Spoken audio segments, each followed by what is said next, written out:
All right, well, we're going to give this one a shot. Like I was showing off before on the channel, I am super stoked because I started collecting these vintage D&D magazines, specifically Dragons magazine and Dungeon magazine. And I mean, it might be a lofty goal, but I'm going to try and get them all. And I've so far collected a little under 300. There's like 360 total actual issues, but then including some of the annual versions and the special versions. There's a lot. And then the other thing I figured would be kind of cool, because I never get to use it, I'm going to try and record these on my Apple Vision Pro, because, one, I think that's actually a really cool storytelling device or something like this when you're doing an actual, like, look at a thing, because it is taking all of the video of what you're actually looking at as you're looking at, which I thought was kind of rad. So we're going to try and combine both of those things, because I think that's a really cool idea. No one else might, but who knows? I mean, we're all just putting videos out into the ether anyway. So my game plan for this is I'm going to read through all of these sequentially, starting with the oldest ones and then moving up to the newest ones. And as I get newer models, I am going to obviously include them as I get more. But I'm going to start with the oldest one that I've been able to get my hands on, which is issue number 56. And what's cool in these old ones, if you look inside, it will give you a date of when this one was published, of course. So we just got to find that first. I think we should probably start there. Most of these. There it is. So this is from 1981. This is, by the way, 7 years older than I was born. But I was saying in like my intro about this is one of the reasons I really like all of these is there's just a nostalgia to it that is awesome. Like, one, if you like, the TTRPG industry, this is just history. And it's all the cool stuff about our hobby, the things that we love, the things that we're super excited about. And you can kind of get an understanding of like its roots. So I'm obviously not going to read the whole thing on camera. I think that's kind of bonkers. But I think what I'm going to do is just like flip through like you'd be reading any magazine. And if I stop somewhere that looks interesting, I maybe like might read a little bit of it. Maybe we'll keep going. But I think what's also rad is like, I mean, look at these ads. Like, you see this artwork that they have in a lot of these things, and you're like, oh, this is just rad. So hopefully it'll be kind of rad. You'll enjoy it, and you'll get something you can kind of listen to in the background of whatever it is that you're doing, because let's be honest, that's how we all use YouTube, which is mostly just background noise. But let's get started. So again, this one is Dragon Magazine issue 56. This one obviously was a bit of a fun one. You could tell right from the cover there was like a snow dinosaur. And I really like this about the original Dragon magazines too. Like, they were very tongue-in-cheek, and I think a lot of that sticks true with D&D in general. But these old magazines, man, they loved these old jokes, which is cool. So, right off of the bat, Grenadier miniatures. I mean, if you're in the world, you know that those are some of the coolest classic miniatures you can find. It's funny, you can see some of these old ones on eBay for like, $100 or so. Get yourself a pair of these old Grenadier minis too. Obviously, you could tell these were popular back then. They're popular now.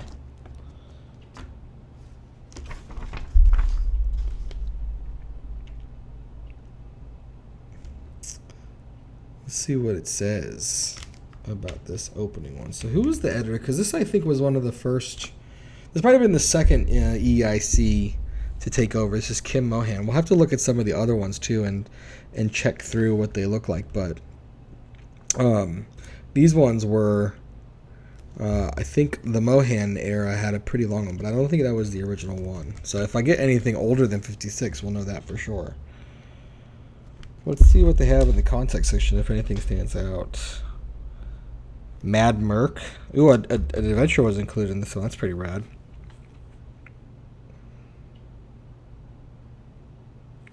Minarian Legends. I wonder what that was. Oh, this one had the Dragon Bestiary. Okay, well, I'll check that one out. That looks cool. Like, there's a lot of dragon stuff on here.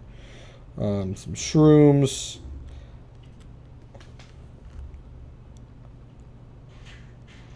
A barbarian. Oh, this must have had, like, interesting classes, too. Anything else? Alright, well, let's see what this first thing was, cover to cover. Up in the land where Dragon Magazine is born, anew each month, it's wintertime again. But in the middle of this issue of the world's warmest gaming magazine, it's an interesting choice, there's nothing but palm trees and sunshine. Well, almost nothing. There's a funny-looking island, which is really Ululu. And there's a whole lot of excitement and intrigue ahead for top-secret agents who take on Mad Mark, a 20-page adventure created and developed by Merle Rasmussen. We should look up that name too and see if there's anybody, or if they're still doing anything or what else they created. Mad Merc is the longest of the 3 modules for Top Secret game that we've published, and it's the first agent's adventure. Yeah, I think this is what's cool too, is like obviously TSR was publishing this at the time, so a lot of the old TSR stuff,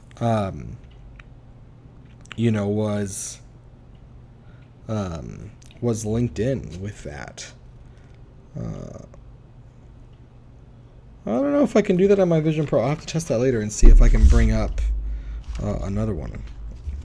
Oh, Out on a Limb. If I remember right from some of the early editions, or of the magazine, Out on a Limb was like where you would write in for your opinion to the editor, and then maybe they'd give you a response. So we'll have to see what some of their letters they received were. A viable adventure. Dear editor, there is no need to change the monk character class of Advanced Dungeons & Dragons. Okay, I'm just saying, from 1981, people are still complaining about monk. And like things that they would need to do for it. While there are minor flaws in the class, on the whole, the monk is a viable adventurer.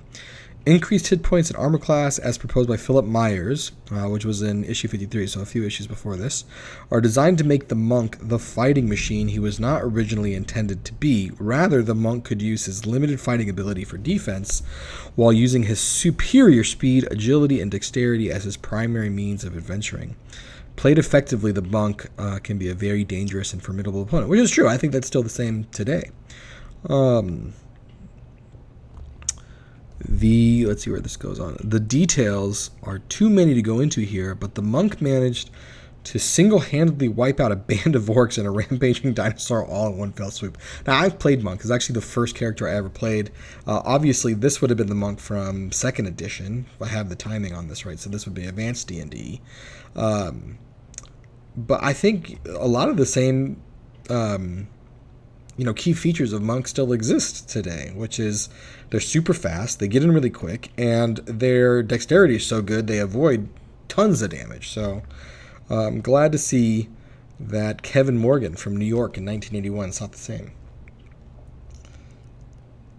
Okay, this will be interesting. 2 magazines. I wonder if this is about the new Dungeon magazine that was coming out, but we'll see.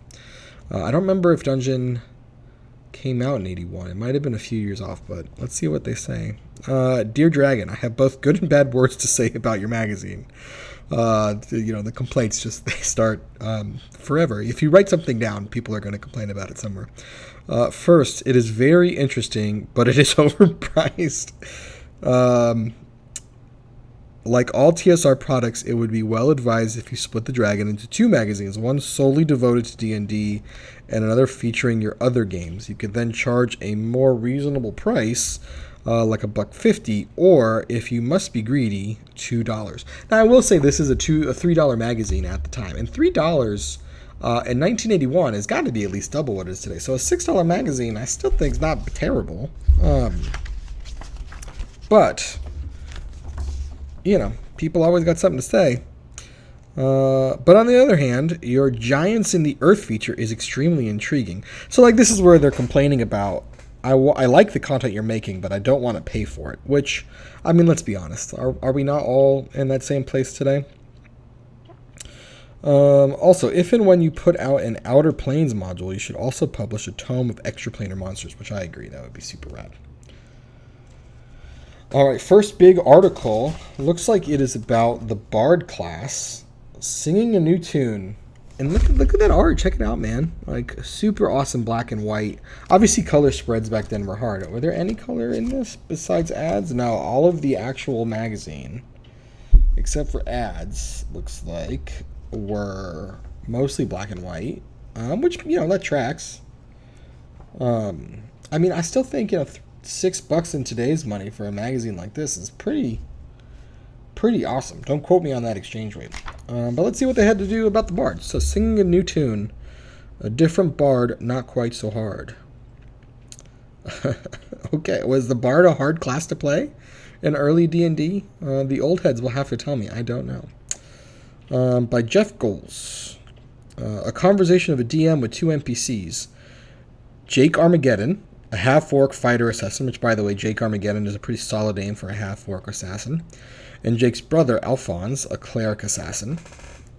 DM, guys, I'm glad you could come. I want your opinion on a particular subject. Jake, go ahead, boss. What you'd want to talk about. DM, bards. The two valiant half-orcs immediately run into the nearest corner, cowering and whimpering.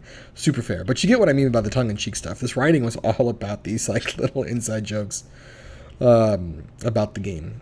Alphonse, axe, it hurts us. Oh, I guess this is a very Gollum reference. It hurts us, nasty DM. Yeah, this is very much a Gollum reference. Don't worry, says the DM. I'm not going to bring one here right now. I just want to talk about them. Jake and Alphonse apprehensively come back from the corner.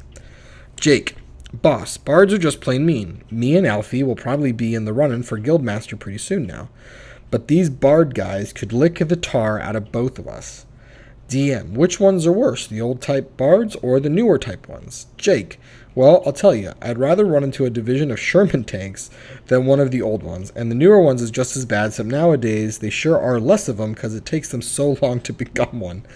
We're going to have to do like an AD&D review on some of these to get some of this context there, but it sounds like bards were tough to run, which is interesting because they're not that tough to run these days. They're relatively easy. Where did you learn about Sherman tanks? Some in-world joking, which is great.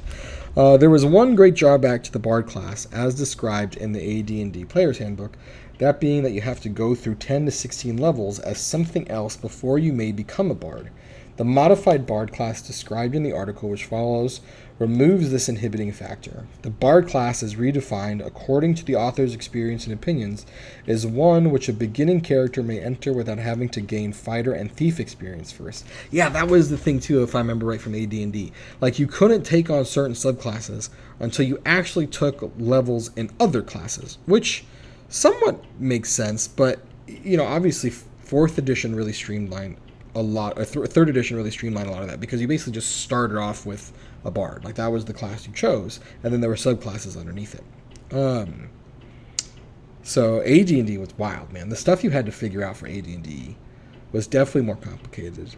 And that might just be like us as new people thinking that, but as someone who came into the game technically at 3.5, AD&D still confused the shit out of me.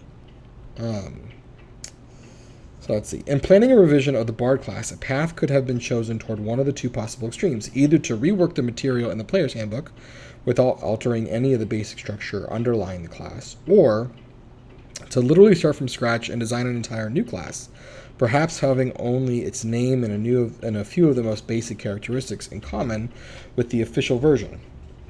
In the end, the path chosen lies between the extremes, but ends up closer to the second one than the first. I chose the Welsh version of the Bard as my source, for several reasons. The bardic heritage of the Welsh people is rich and continues even to modern times, with annual gatherings at bardic festivals. Most importantly, the version is readily available to most people in Evangeline Walton's version of the Welsh Mabinogion tetralogy. You gotta love a magazine that is brave enough to put in the term Mabinogion tetralogy in a reference.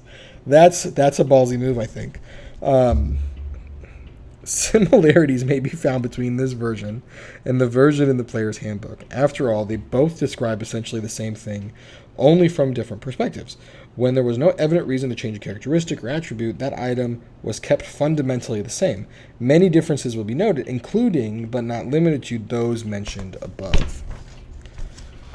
Oh, and my favorite thing, I've got to say, of old school D&D magazines is just their preponderance for tables. They loved tables. Now, don't get me wrong, AD&D and 3.5 too was all about freaking tables. You got to have a table for everything. But man, that's a lot of tables. It is easy to see how thieving abilities could be introduced into a non-Welsh version of a bard, but not in the bard as viewed by the Welsh themselves. I'm going to turn off my phone so there's no sneaky stuff happening.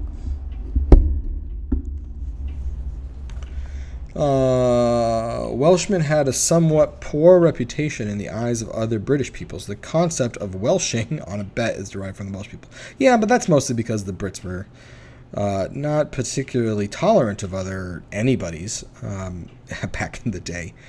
The illusionist connection is demonstrated well by Evangeline Walton's works, such as the incredible illusion Manawyddan, created in the court of Caswallon in the Song of Rhiannon. I gotta say, I feel like they were kind of desperate for content, including that much detail about why someone would change the bard class. But let's see what they landed on for their abilities and characteristics. A bard must have certain minimum ability scores. These are Strength 9, Intelligence 15, Wisdom 12, Constitution 6, Dexterity 16, and Charisma 15. A bard does not gain 10% to earned experience for additional ability scores in the area. Looks like they gave them different levels. So what's cool about this is they basically made Bard its own subclass before it was really truly a subclass, back when it was kind of like picking things from a different set of other classes to get them things together.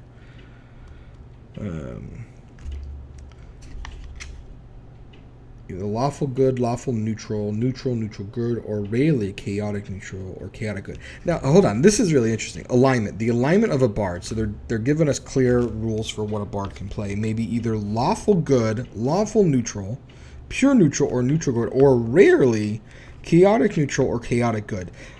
Bards tend to be lawful since they depend on custom and culture to make their living. Okay.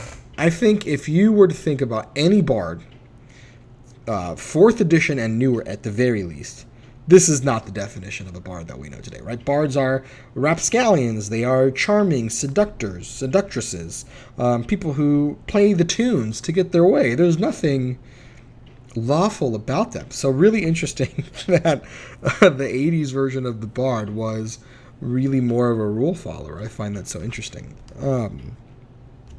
Let's see if the armor stands the same. I'm imagining probably so. Only armor a bard may wear is leather armor, and only a wooden shield is permitted. Yeah, that tracks. You know, they're obviously going to be lightly armored. So the aesthetic was the same, but the vibe feels very different.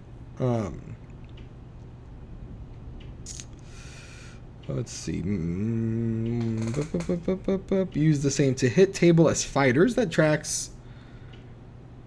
When a bard character starts his career, he is proficient with only one weapon and suffers a -4 penalty whenever using a weapon with which he's not proficient. So it's definitely still some similarities in their fighting style. Let's see. I'm curious to know what spells they gave him. Due to their training under the tutelage of druids. Where did they get this stuff from? I guess they spent a whole 5 paragraphs talking about this Welsh influence. So I guess that's where they got it from. And apparently, I guess bards in Welsh culture trained under druids. Some spells are usable by bards of any level. However, these will be enumerated below. The effectiveness of a druid spell cast by a bard is the same as that of a druid, one spell level lower than the bard. Now, I think that's really interesting. Imagine you're playing a bard, but your spell list comes from druids in like 5.5 edition today. That's an interesting concept. I bet you that has not been done in a long time. So like the spells would include darkness, hypnotism, that makes sense, blindness, hypnotic pattern, misdirection, continual darkness, that's an old one, right? Rope trick, that's also an old one. Minor creation, shadow monsters. Definitely a lot of the illusionary ones that were there. bark skin, fire trap, stone shape. Like, these are super druidy ones. Control temperature, plant door. So that'd be similar to, what is that called now? Teleport through trees or so. I mean, if you're a Critical Role fan, it was the one that Keyleth used all the time. Insect plague, pass plants, sticks to snakes. Conjure fire elemental, transport via, that's what it is, transport via plants. So similar to plant door. That's probably why they got rid of plant door, because transport via plants is basically doing a very similar thing. And then wall of thorns, conjure earth elemental, chariot of Sustare, creeping doom, finger of death. That's a solid one for a bard. And firestorm. Like, that's a pretty cool bard build. Just odd that there's such like a alignment towards lawfulness. Let's see what else they say. Some bards are a scholarly sort, often pursuing old works or learning songs of foreign languages. They have the ability to read languages and also have knowledge about many magical or legendary people. That definitely still sticks true today, right? So like there's legend lore, great bard spell,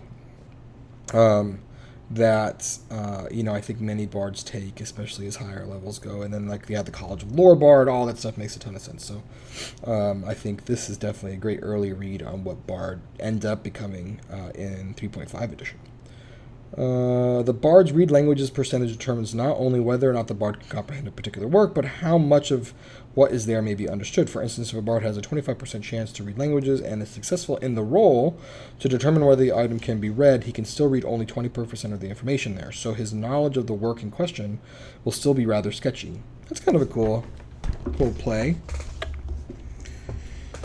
The Bard's lore. This sounds very much like 5.5e. So, the Bard's ability to determine the nature of magical or legendary people, places, or things is expressed as the Bard's lore percentage. Usually, this knowledge will be dispensed to others as a riddle, poem, song, or in some other cryptic form. This ability is not a substitute for detect magic spell. A typical +1 sword is generally not able to be identified by such a bard, but the sword of a legendary hero could be identified.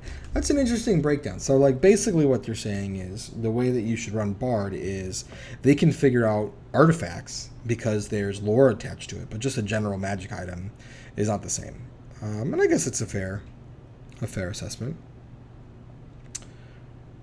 Charms and suggestions. So, like, again, getting deep into like what bard is, which is weird because you wouldn't think that charms and suggestions would be a particularly lawful thing. Again, the alignment is just throwing me off a lot. I don't know why. Another ability of bards is that of charming creatures of at least animal level intelligence by use of their singing and playing. Creatures that are immune to charms are not affected, nor are deafened creatures. All non-associated creatures within 4 inches of the bard are subject to the bard's charm. Previously associated creatures who are now hostile to the bard may be affected. To check the success of a charm attempt, percentile dice are rolled. Interesting. So yeah, they're basically giving you charm, but not necessarily as a charm spell.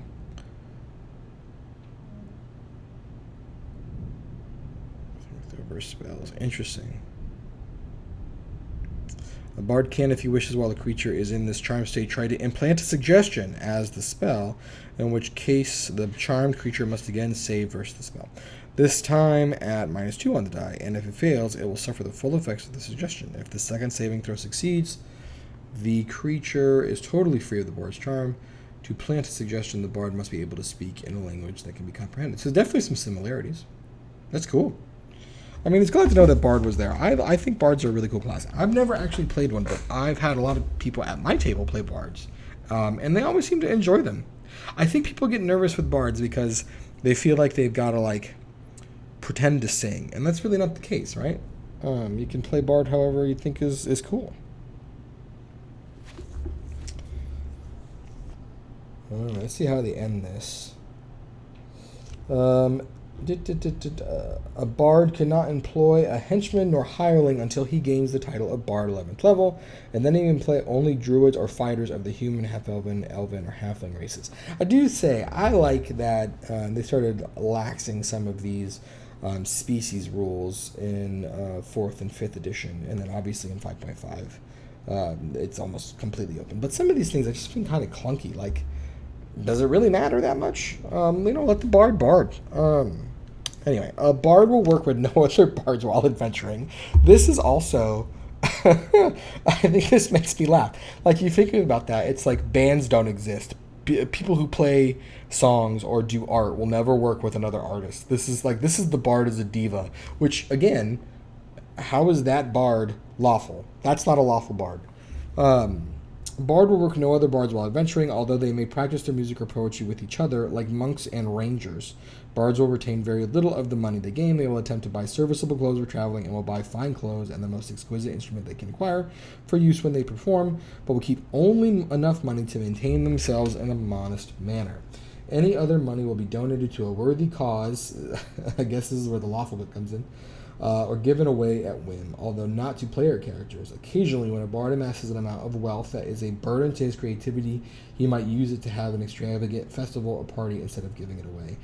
I feel like they're really leaning on the starving artist motif on that one. One interesting sidelight of the bard class is that if a player with a bard character has the ability or inclination to write or recite short poems or songs for particular situations, he should be encouraged to do so. For example, if a bard was to charm a creature and then plant a suggestion of sleep on the creature, a lullaby could be appropriately sung by the player. It could add additional flavor and enjoyment to the game. Deeply agree with that sentiment. Encourage your bards to lean on their artistic nature. I think that is such a great way to play that class. So glad to know that the 30-some-odd-year-old advice still stands. And I guess Alphonse now thinks that bards are tasty, which I don't disagree with. Ooh, sage advice. This was always a very cool column. I've read some of the obviously more recent versions of Dragon before they stopped making them, and this is where, like, if you're following D&D Beyond, you see a lot of these same connections. It's so cool to see where it started off with, right? As this grew into things like Unearthed Arcana, and obviously the new version of Sage Advice Online. You still get these really cool callbacks. So this is Sage Advice specific to the Bard, because it's all about the Bards today. This is a cool one. Was that in there? Oh yeah, new tunes for Bards right up at the top. I gotta love that. Let's see if there's any cool ones. Can a Ranger or Paladin become a Bard? The answer to both questions is no. I guess, sorry, Paladins, you cannot multi-class. When bards start as fighters, are they limited in the armor they wear? No, because they are not bards yet. A would-be bard who is currently a member of the fighter profession is treated exactly like a fighter. Of course, it's good to apply some forethought. If a fighter intends to eventually become a bard, he should plan to direct his weapon proficiency training toward the weapons which bards can use. That tracks. A bard is permitted to wear magical chainmail and carry a bastard sword, but a thief cannot use either. Can a bard employ these things while using thieving abilities? Yes. That's, answered pretty easily. One of the significant benefits of becoming a bard is the ability to use armor and weapons not normally usable by a thief. So I think that's the other thing, too. A lot of times in older editions of D&D, the reason you'd pick up other classes is to, get away from the penalties. Which I think, again, is why they moved into a more accessible approach, because it makes you think less about the meta of the game and more about the character you want to run. A bard is limited to use of certain weapons. I think we've already got that one down. Says the bard must switch to thieving before attaining 8th level.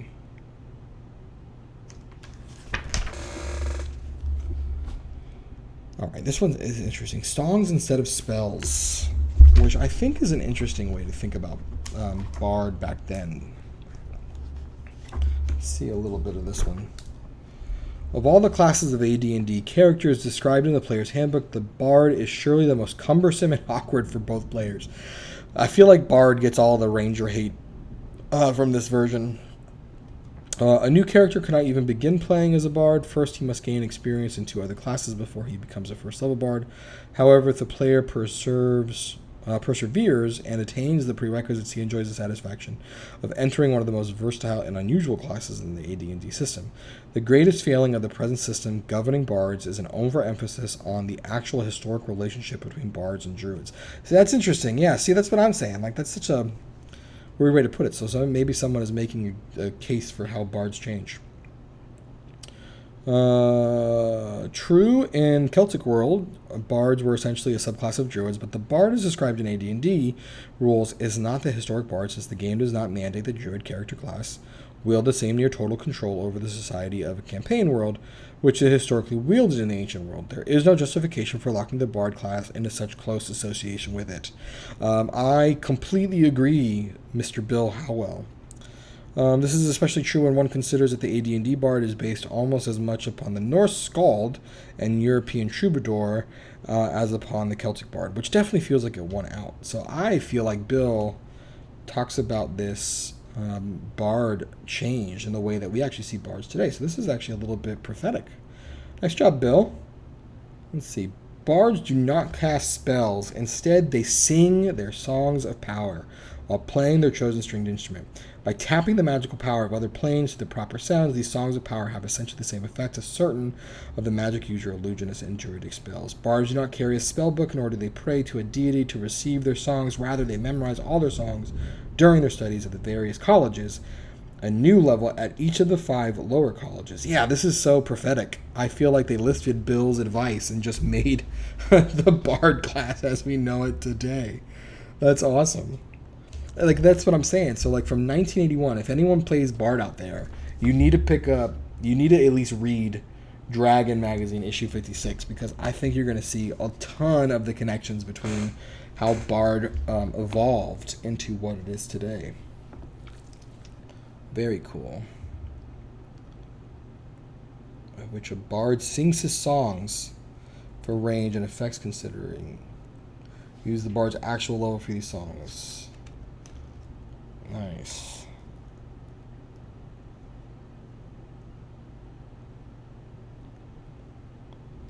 Yeah, so like it's basically matching the song to a spell they have. That's cool.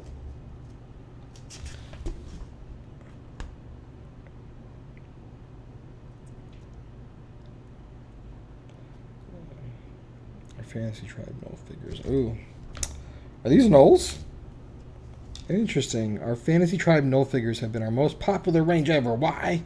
Because within each code number, there is a possible variation of over 20 types of each model.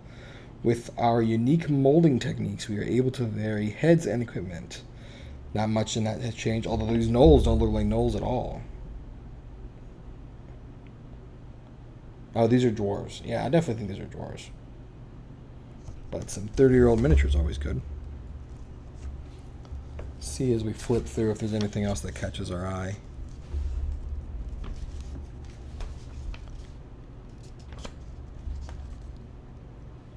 Some Game Master aids. Grimtooth traps. Oh man, how cool would it have been to be like 13 making a campaign, waiting for this magazine to come out, going like, what are the things that I'm going to build on my next one? That's what makes me so jazzed about this stuff, is as you flip through it, you're just like, oh, so cool. Protection circles and the like, plus news of the North Central Finesse. So a little Forgotten Realms one. Here's a Gary Gygax original. As promised last time, this column will detail the current happenings in the North Central Finesse. I know I'm pronouncing that wrong, but that's how I always said it in my head, so that's how you're getting it today. Before that, however, are a few words regarding a different aspect of Advanced Dungeons & Dragons gameplay. You will recall that the Lost Caverns of Sojacanth, I don't remember how to say that one, was mentioned in the previous issue. In this module are quite a few new spells detailing the conjuration and servitude of powerful creatures from other places. TSR's product development department was worried about a seeming conflict between the new spell ensnarement and its various protective devices, and the information found in the monster manual regarding protection devices versus devils. Actually, both are correct. Being facets of the whole, here are the 6 protective devices and their uses in the official AD&D. Very cool. So like different protection circles that you could draw out. This would be like a cool puzzle. Like imagine like being able to give this to your team. You could even do this now. Like take these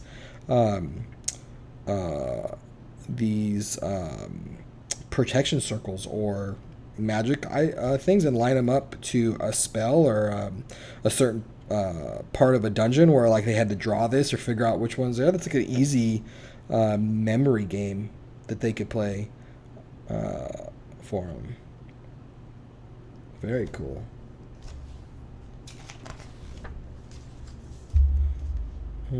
Gen Con's still happening strong. 30 some odd years later. Very cool.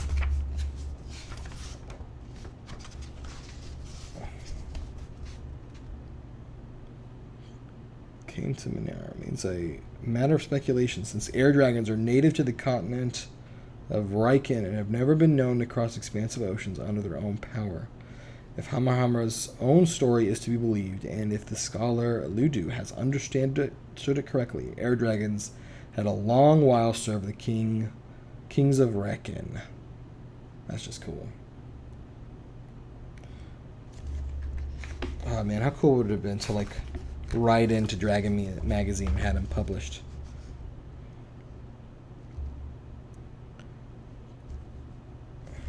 Is this... Oh, this is just a big ad for like a bunch of different game shops. I mean, this is 30 years old, so I don't know if any of these still exist. But it'd be cool to look them up and see if any are still kicking. I'll have to do that as a bit of research and see.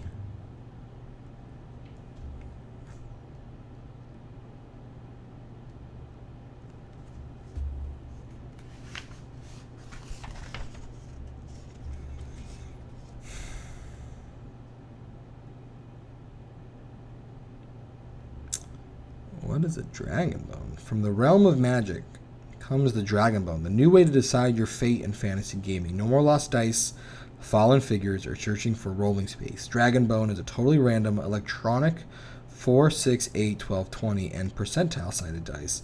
It speeds up play because every roll is in one hand. Use some magic, use a dragon bone. That's freaking rad. So even in the 80s, they had electronic dice. Oh man, it's just fun to think how things like evolve and grow. Looks like it had like a little dial on the bottom. You kind of choose what side dice you want, and then there must have been a way to roll it so that it would give you a random number. It looks like it would be indicated by these these lights that would be on there. I'm gonna have to look that one up and see what that was actually like. Very interesting.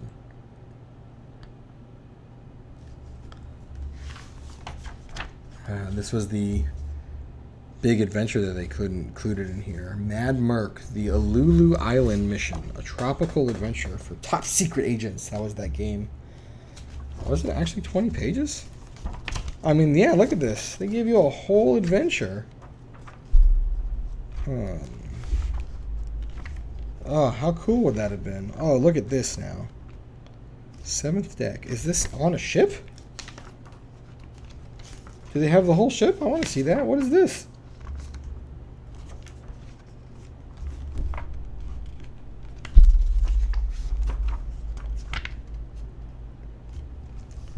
The only other information player agents should receive at the start of the mission, aside from the briefing on the previous page, is the player map of Ululu Island on the back page of this module. None of the information on the other maps and floor plans herein should be revealed to agents until the activities warrant such actions. But I want to know where you're putting them. It's an island. But what's on this island? Why are there propellers? Let's see.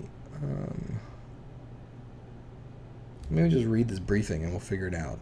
Alpha reports loss of radio contact with Ululu Island. Announced cryptanalysis Bradshaw.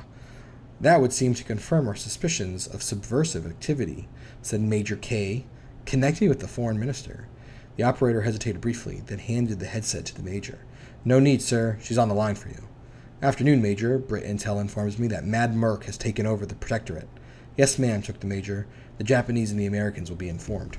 See what you can do about getting it back. The Admiralty doesn't want to be involved. I'll call you in 3 days. The Major handed back the headset. It was going to be a long night, and to be followed by 3 days that would seem all too short. I mean, that's a great start to a mission. Who wrote this? What's the name? Merle N. Rasmussen and James Thompson. Oh, yeah, that's right. That's what we said at the beginning. So begins Operation Mad Merc, also known as the Mercenary Atoll Missions, an adventure designed for use with top-secret game rules. The adventure is presented as a sequel to Dr. Yes. You gotta really love the in-world jokes. Definitely a good fourth wall break. Which was printed at number 48 of Dragon Magazine. It can be played as a sequel to the first mission or can easily be used as the mission in and of itself. The adventure is suitable for any number of player agents, up to 8. The reconnaissance briefing, which follows, will serve to give agents a solid background of information. Players, you may use their own pre-generated characters for the mission and will be allowed to bring along any equipment they can afford which they deem necessary. Reconnaissance briefing. Uluru Island is located in the west central Pacific Ocean, about 1,000 miles south of Japan, between the Ryukyu Islands and the Bonin Islands, just north of the Tropic of Cancer. It is an independent atoll, not associated with any island chain. The small, less than a mile in diameter from outer shore to outer shore island, is outside the domain of the trust territory of the Pacific Islands, is under unofficial protection of the British government. British missionaries maintain an outpost on the island, which also serves as a weather station. Although the island is politically inactive, the neutral and of little, if any, importance strategically, it has apparently become a pawn in a competition of international influence. I mean, that's pretty rad. I still want to know. Okay, I see the island. I see that there's a station there.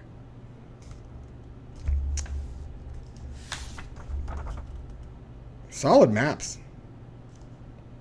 And this is 5 feet squares, which is atypical for older ones. Usually these are 10, so cool way to do that.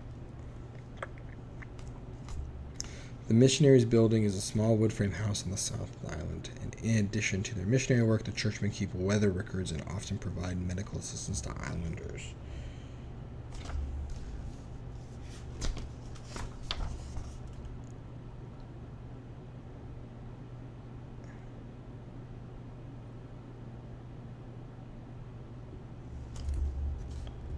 Mad Merc's wheelchair. Okay, so he has a cool wheelchair. This device outwardly resembles most motorized wheelchairs except for the very thick back panel.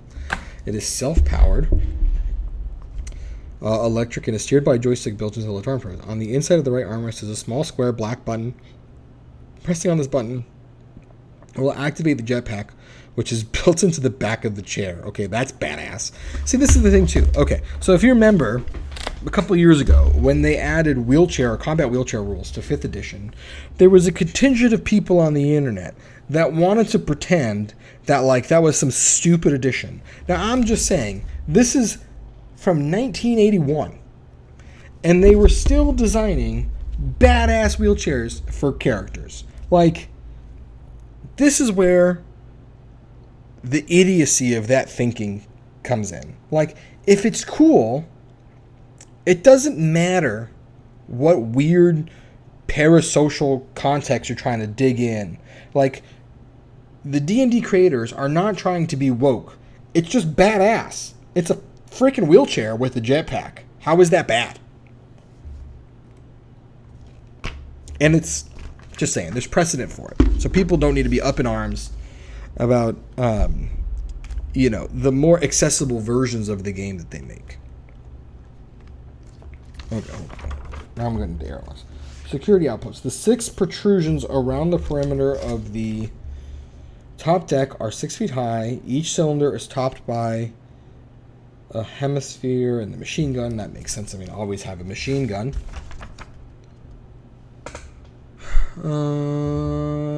Airlocks. To gain access to an airlock, it is necessary to go through a special hatchway, which resembles those found on submarines. There is a wheel with spoke-like handles, which must be spun several times to either open the hatch or seal it. Opening and closing takes 5 seconds, so that's almost a full turn. That's a thing. The airlock door has a small window of bulletproof glass, which allows a view of the interior. On the right side of the exterior of each airlock is a control panel for that airlock.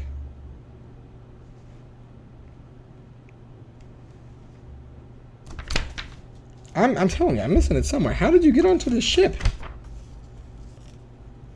I'm trying to be fast for y'all, because I think listening to me just read this is probably not the coolest thing, but... Inside the Horseshoe Complex. The Hidden Horseshoe is a nuclear... Here we go. Okay. The Horseshoe Complex is a nuclear-powered floating dry dock, where the floating island from Dr. Yes mission... That's why. Because it's a connection from the previous one. It's a floating island. That's so badass. How cool is that? There are no more such islands under construction. The efforts of the crew are presently directed toward making the Horseshoe seaworthy in preparation for a scheduled journey to the waters around Antarctica. So it's just a giant freaking boat, but it's basically an island. That's how big it is. That's cool. So this is that, the horseshoe shape is that whole thing, and you can see the different decks that are in there. Oh, so rad.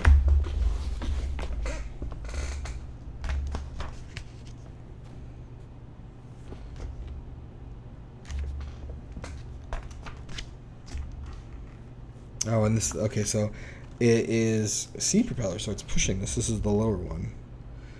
3 steam turbines in this room are used to propel the craft and to generate electricity. The chamber also contains auxiliary heat engines, which are used for heating when the nuclear reactor is shut down.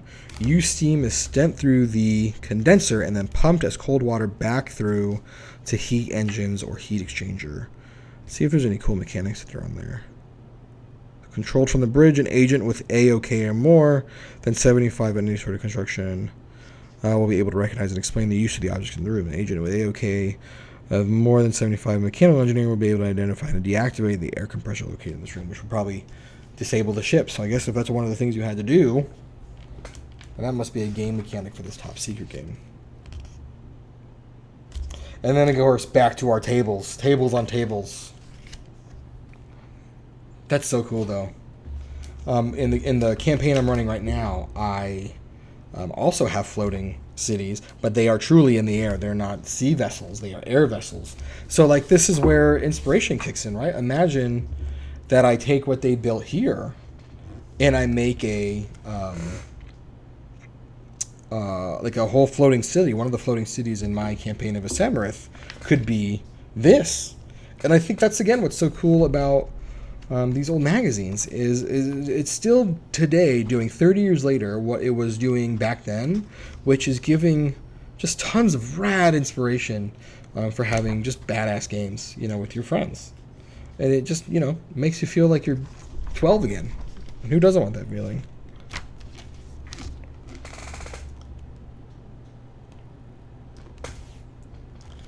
Yeah, they had a lot of these short stories, which were cool. How long is this? Not too bad. Maybe on some of the ones, if one stands out to me, I'll read it on the stream. But I think for now, we will not read this one. I don't know. It doesn't seem that intriguing. Little Merry Christmas from the TSR gang. Oh, no, from Ralph Partha. They are also awesome D&D miniatures making. They took out a full-page ad to say Merry Christmas. That's pretty rad, Ralph Partha. Still being cool.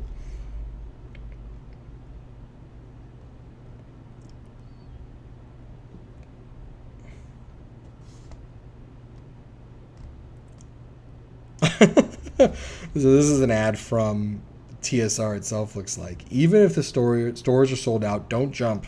So if you can't find Dragon Magazine, sure, finding the latest Dragon can be like cleaning the Aegean stables. I'm still feeling that way, and it's, 30 years later. But why go off the deep end? Don't stretch your rope to the breaking point, rushing from the newsstand to hobby store. This is a dark ad, by the way. Like, he's got this rope tied to a cinder block. He's jumping off of a cliff. Like, can't hold against them for making a suicide joke, I guess. Don't stretch your rope to the breaking point, rushing from newsstand to hobby store, when the monthly adventure role-playing aid can be dropped in your mailbox by the mysterious force of the U.S. Postal Service. Mysterious indeed. And it's cheaper to subscribe. Only $24 to ensure an uninterrupted stream of dragons to your door for the next 12 months. And you can save enough to afford a new rope. Now, hold on. I want to do a little bit of math here. Okay, so $24 in 81. I'm pretty sure that would be about probably a little over 50 today, especially with what inflation is now. So what's the D&D Beyond Master subscription? About $6. So 6 times 12. Do math for me, someone. 50, 62, 52, 72, a number. Basically, this is the same as having a D&D Beyond subscription. And again, I'm not trying to excuse anything that WotC is doing. But when you think about these previous models that were included, the expectation was people would pay about the same for playing aids and support. Even in the 80s, it was just a different medium. It was a different vehicle. And I think somewhere along the way, we got really used to getting free shit, which isn't bad. I like free shit. But there's a level of subscription hate these days, which in many cases is valid, but similarly was not was not new. It's not novel, right? So I don't know. I can't hate them too much for trying to use subscription models for a lot of things. It's how we used to get content. Exhibit A is right in front of you here. Oh, these are rad. Look at these old miniatures.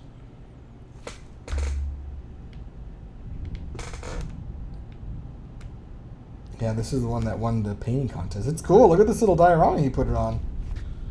Very neat. Oh, these are the Ralpartha ones, yeah. Very cool. What's this one? Storm Giants. Dig it. Little Ent action. This is before they had to... Before they get sued by the Tolkien estate, because they had to change it from Ent to Treant. Oh, this is the bestiary. Oh, man. Let's see which one. Shroom. What is a shroom? A shroom has a body like that of a small thin bear. When standing on two legs, as it often does, a shroom is about 5.5 feet high. It weighs about 250 pounds. Instead of a bear-like jaws, the shroom has small dog-like jaws. Weird they would call that a shroom. Like, I mean, like today we would think of a shroom that's fungal, but I guess the shroom was like a bear-dog beast. Coleful. Insectoid there. Pretty cool art, though.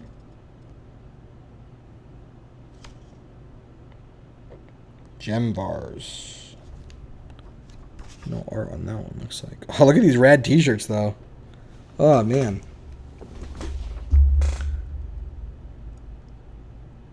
DM's Revenge of the Dragon. We got to try and remake some of these. These are sick.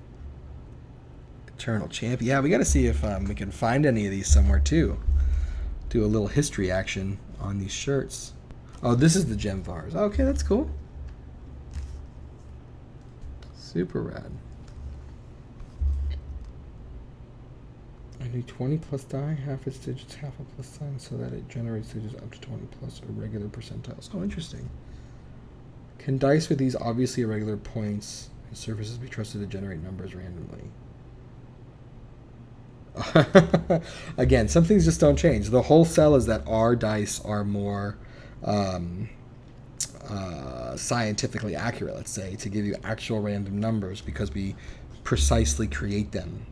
So you can trust ours more. I mean, there was Kickstarters that just went live for like the most accurate dice you can get. So I think that's, again, it's just cool to see how some things don't change.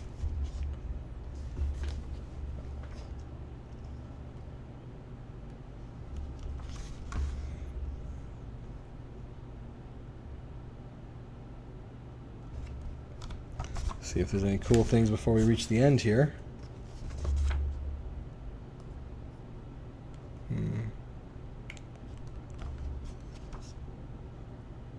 Ooh, a little holiday gift guide. See what they put in here. Every year it happens, you go to bed on a summer night and somehow you wake up and you discover that it's Christmas. Luckily, with science fiction and fantasy becoming more and more popular, the gift possibilities are more abundant than they used to be. This is just as true for books as it is for other types of merch. Let's see. I mean, this is now this is really different. To read through this gift guide, you got to read through it. It is an actual article, and the gifts are in bold. Today, if it's on a BuzzFeed list, who the fuck is reading through it?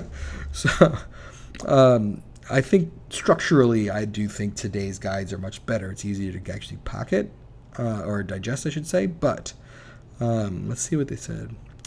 Some pocket books like The Parasite, Blood Country, some novels, The Former King, Hidden Variables, some sci-fi books. That's cool. Lots of books. Lots of books. Let's see if they have other things. Or is it all books on their gift guide? All books. So far, all books. Oh, Hitchhiker's Guide to the Galaxy made it. Is this new? Was the Hitchhiker's Guide new to 80s? Someone will have to tell me. I don't actually know. Yeah, but Hitchhiker's Guide, intentionally last but far from least in this look at holiday books, is The Hitchhiker's Guide to the Galaxy. This is a wildly funny, insane comedy from England written by Doug Adams. It has had numerous printings in that country, and now, after a successful hardback release in the U.S., the book is finally... Okay, so yeah, this has to be pretty new because it just got the paperback, so it couldn't have been in the country for more than a year. In England, and oof, I'm tired, y'all. In England, Adams started a BBC radio comedy after a hitch as a scriptwriter for Monty Python's Flying Circus. Definitely recognizable names. The guide was so well received on radio that he wrote the continuing script up in a book form. Next came a record album, a television series, and finally... Man, could you imagine being one of the first people to read Hitchhiker's Guide when it was new? I remember when I read Hitchhiker's Guide for the first time, I think I was in like 7th grade, and it was mesmerizingly funny. It was so good. Like, it just had the giant influence, I think, on my own sense of humor.